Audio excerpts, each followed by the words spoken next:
The American dream isn't just dying, it's being systematically purchased out from under us. The third quarter of 2023 witnessed institutional investors pouring $85 billion into residential real estate, representing a 64% increase from the previous year. Behind these statistics lie countless stories of frustrated families, like James and Maria Garcia in San Diego, who lost 14 consecutive bidding wars over 18 months, consistently outbid by corporate buyers offering an average of $127,000 over asking price. The fundamental imbalance: why individual buyers can't compete. The playing field isn't merely uneven, it's fundamentally broken. Dr. Joseph Stiglitz, Nobel laureate in economics, explains, "We're witnessing the emergence of a non-feudal housing market where corporate advantages compound exponentially. The average home buyer isn't just fighting against deeper pockets. They're competing against an entire system designed to favor institutional investors. Consider these structural advantages that make corporate competition virtually impossible. Financial leverage. While individual buyers struggle to secure mortgages with favorable terms, corporate buyers leverage access to wholesale lending rates, typically 2 to 3% below consumer rates, ability to write off interest payments as business expenses, tax advantages through depreciation and complex accounting structures, access to interest-only loans and other sophisticated financial products, capacity to pool properties into REITs for additional tax benefits." Dr. Carmen Reinhart, former chief economist at the World Bank, notes, "The financing advantages alone create a 15 to 20% cost advantage for corporate buyers before we even consider their operational efficiencies. The technology gap between individual buyers and corporations isn't just wide, it's become a technological Grand Canyon." While the Jensen family in Minneapolis spends their evenings manually searching Zillow and consulting a local realtor, BlackRock's real estate division is processing over 150 million data points daily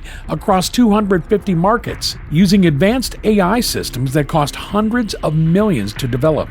Picture this: Sarah Jensen finds a home she loves and spends 2 days researching their neighborhood, calling her agent, and gathering comparable sales data. In the same time, Blackstone's algorithms have analyzed and made offers on 47 properties using their proprietary technology stack that would make NASA envious. Their systems operate at a scale that's almost incomprehensible. When a property hits the market, or better yet, before it does, their algorithms instantly analyze 15 years of historical price appreciation data for every zip code within a 50-mile radius, school district performance metrics down to individual teacher turnover rates, crime statistics broken down by time of day and type of incident, every planned infrastructure project within 20 miles from sidewalk repairs to major highway expansions, business license applications and corporate lease signings that might signal upcoming neighborhood changes, population movement patterns tracked through cellular data, social media sentiment analysis covering millions of posts about neighborhoods and communities, climate change projections and their potential impact on property values, local political voting patterns that might influence future zoning changes, building permit applications within a 5-mile radius, traffic pattern changes and public transportation usage rates, even the success rates of nearby businesses broken down by category and time of operation. A software engineer who previously developed algorithms for a major investment firm explains, "These systems aren't just processing data, they're predicting the future."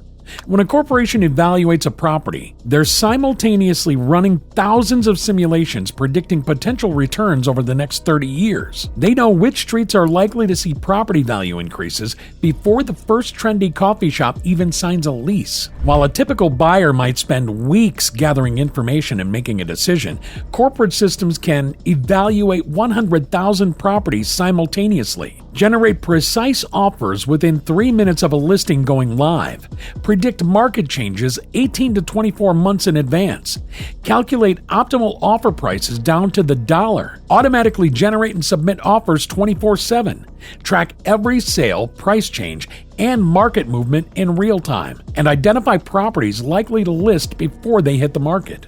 In Austin, Texas, the Williams family spent 3 months analyzing the market before making an offer on their dream home.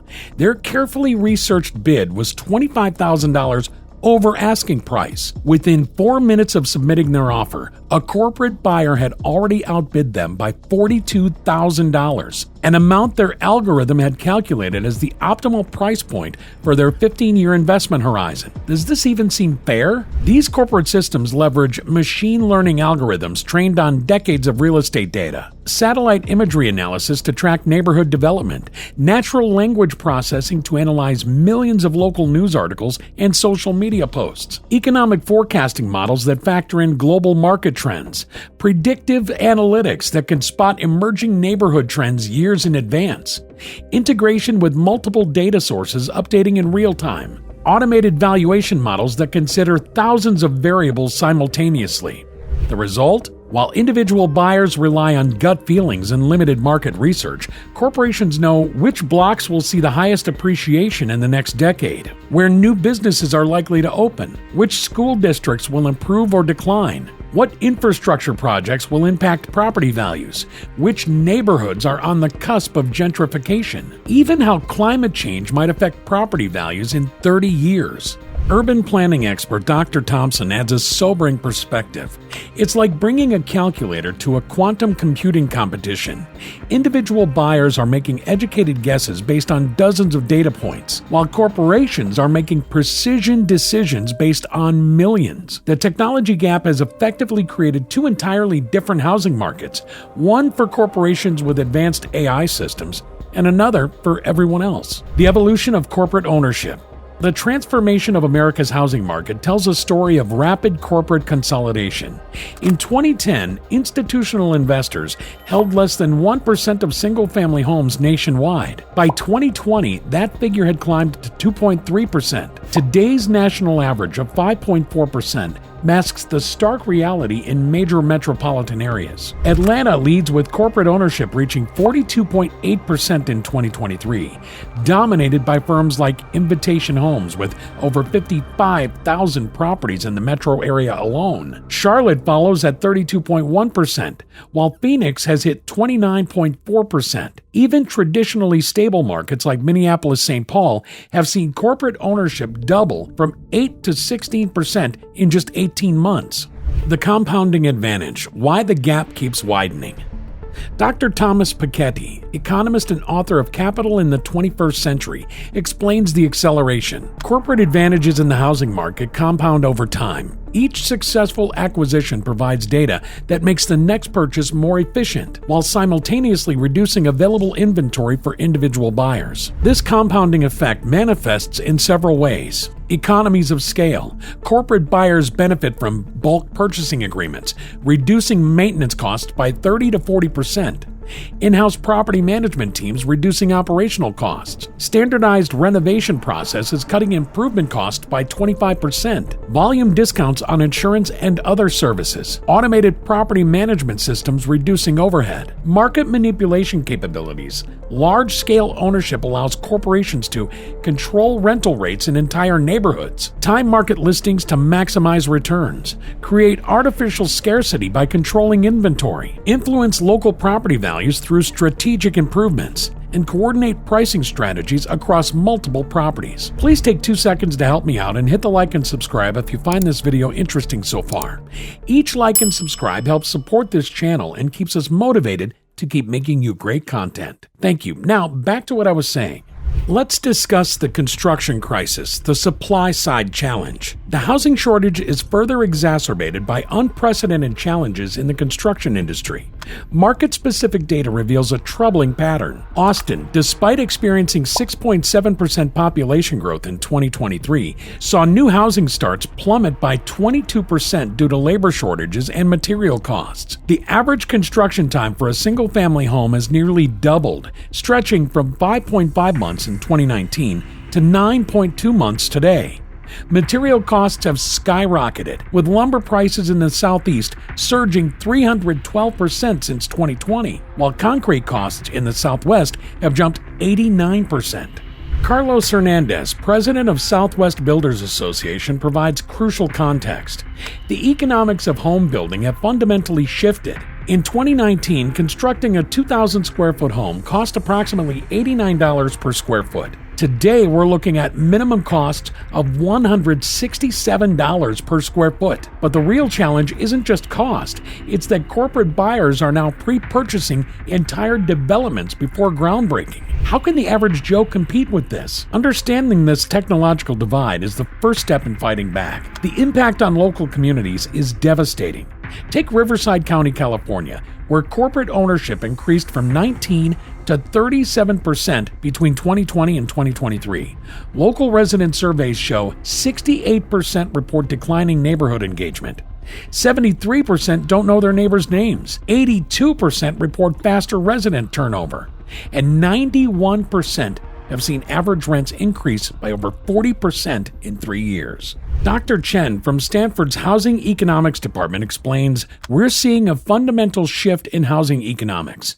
Corporate buyers can afford to overpay by 20 to 30% because they're working with a 30-year investment horizon. Their models show that even with significant overpayment, they'll see returns of 12 to 15% annually through appreciation and rental income. Let's look at some shocking market-specific statistics. Miami-Dade County, corporate ownership 34.7%, up from 12.3% in 2019. Average corporate overbid, $183,000.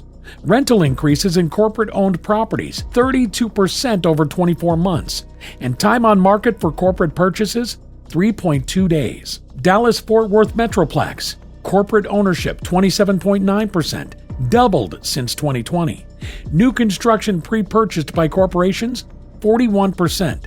Average corporate cash offer, 28% above asking. Corporate-owned rental increases, 18.5% annually. Seattle-Tacoma area, corporate ownership 22.4%, tripled since 2019. Properties purchased sight unseen by corporations, 38%. Average time to close for corporate buyers, 5 days. First-time home buyer success rate dropped from 42% to 17%. The future outlook, a generational wealth crisis. Dr. Nouriel Roubini, economist known for predicting the 2008 housing crisis, warns we're creating a generation that may never experience home ownership. By 2040, if current trends continue, corporate ownership in major metropolitan areas could exceed 65%. This represents the largest transfer of housing wealth from individuals to institutions in modern history. The implications for future generations are severe. Diminished opportunity for wealth building through home equity.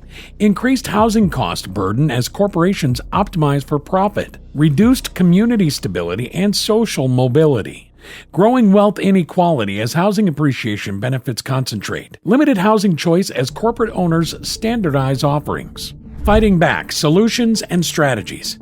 Communities across America are developing effective countermeasures. Here's what's working. Local legislative victories. Minneapolis, First-Time Home Buyer Advantage Program, resulted in 23% increase in successful individual purchases. Denver, Community Housing Fund generated $72.5 million in the first 18 months. Boston, corporate buyer tax led to 15% decrease in institutional purchases. Alternative financing solutions. Seattle Credit Union's competitive buyer program, 89% success rate for members. Austin's Community First initiative helped 1,200 families compete with cash offers. San Diego's Bridge Loan program enabled 3,400 successful individual purchases. Community organization success stories. Portland's Neighborhood Alliance reduced corporate ownership by 18% through collective action. Chicago's North Shore Coalition maintained 85% individual ownership through targeted zoning. And Nashville's Community Land Trust protected 2,200 properties from corporate purchase. Urban planning expert Dr. Thompson offers hope. We're seeing successful resistance patterns emerge. Communities that organize early and implement strategic policies can maintain balanced ownership ratios. It's not too late, but action needs to be immediate and coordinated. Here are some immediate potential action strategies for buyers. 1. Network-based buying collectives. Pool resources to compete with corporate buyers. Method: groups of 10 to 15 buyers share real-time market intelligence and pool negotiating power. Legal framework. Structure as nonprofit cooperatives to maximize tax benefits. 2. Alternative financing innovation. Zero down mortgages for qualified local buyers. Rate matching with corporate offers. 48-hour fast-track closing process. And partnership with local title companies. 3. Local priority initiative. Bridge loan program covering up to 25% over asking price. Interest-free period during the first 90 days. Flexible repayment terms. Local bank consortium backing. 4. Technical countermeasures. Digital Buyer's Advantage platform. AI-powered market analysis matching corporate capabilities, real-time listing alerts based on corporate buying patterns, and predictive pricing models. Success rate 64% higher than traditional methods. 5. Legal and policy solutions. Community protection ordinances. 30% cap on corporate ownership per census tract. Mandatory 60-day local buyer period. Corporate buyer tax funding local buyer assistance. 6. State-level initiatives. California's SB 1079, right of first refusal for tenants. Colorado's HB 22-1287, corporate transparency requirements. And Florida's proposed legislation, Local Buyer Advantage Program. 7. Professional partnerships. Beat the algorithm programs. Networks of real estate agents sharing corporate buying pattern data. Pre-market listing access. Rapid response teams for quick offers. Success rate 3 times higher than standard approaches. 8. Community organization strategies. Neighborhood defense programs. Block-by-block ownership monitoring. Rapid response networks for local buyers. Community fund pools for competitive bidding. Success stories from 12 major metros. 9. Long-term investment strategies. Individual buyer cooperatives. Pooled resources for multiple property purchases. Shared equity models. Community land trusts, and proven success in maintaining local ownership. 10. Technology solutions. Buyer's Edge platform. Machine learning algorithms tracking corporate buying patterns. Predictive analytics for market movements. Real-time valuation tools, and mobile alerts for high probability opportunities. 11. Financial innovation. Hybrid financing models. Combination of traditional mortgages and private capital. Flexible down payment structures. Community-backed guarantees. Success rate 71% against corporate buyers. 12. Education and preparation. Market readiness programs. 6-month preparation courses. Financial literacy training. Market analysis skills. Documentation preparation. Success rate 85% higher than unprepared buyers. While the challenge seems insurmountable, organized resistance can still make a difference. Dr. Lawrence Summers, former Secretary of the Treasury, emphasizes the battle for American homeownership isn't lost, but it requires immediate coordinated action at both policy and community levels. Without intervention, we risk creating a permanent renter class in America. Corporations are projecting to own 40% of single-family homes by 2030 and potentially 85% by 2050. The time for action is now. Join our community of informed buyers fighting to preserve the American dream. Subscribe now and help us share this message. Together, we can ensure that the American dream remains accessible to all, not just corporate investors.